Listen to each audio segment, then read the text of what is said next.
又揾到一首讀書時代嘅舊歌，呢個歌令我諗翻起以前讀書咧，因為我讀嗰間中學咧，讀嗰間同濟中學啊。咁出邊咧電車路咧，莊士敦道咧，有一間叫又一村茶餐廳嘅。我嗰陣時日日都喺嗰度買早餐食嘅。我聽到呢首歌，愛神也有苦惱，問他可知道？看看我的心，似是醉了應做，人如熟了應做。愛情常向窗邊低訴，恨他不知道。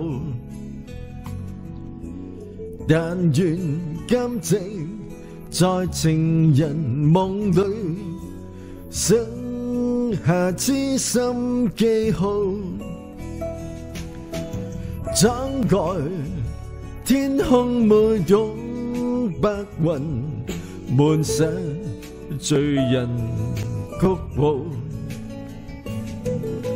夜空星星相遇而說甜蜜，是這戀愛預告。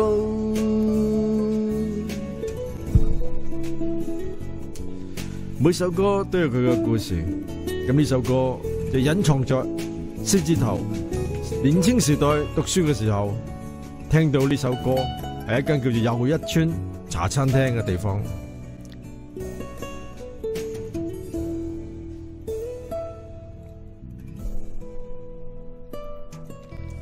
愛情常向窗邊低訴，恨他不知道。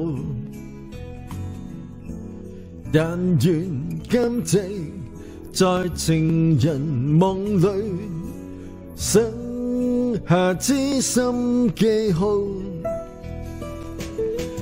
裝蓋天空沒有白雲，滿寫醉人曲譜。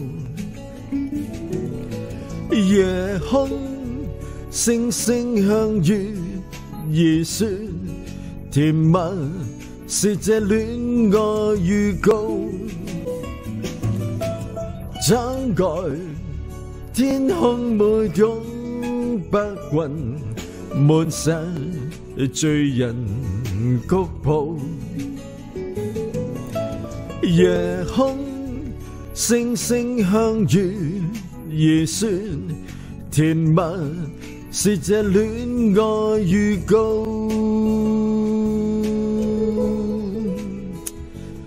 每一首歌都有佢嘅故事，咁呢首歌咧就係有羅馬獅子頭年青時代啊，升中學1年班，咁每日咧就喺嗰個莊士敦道灣仔啊修頓嗰啲嘅啊陳惠洲出邊咧有一間叫做又一村茶餐廳，咁我朝朝都去嗰度買早餐啊，買麵包啊，食咗就翻學啊，所以呢啲美好嘅記憶咧就帶動翻聯想起啊呢一段年紀嘅翻學情況。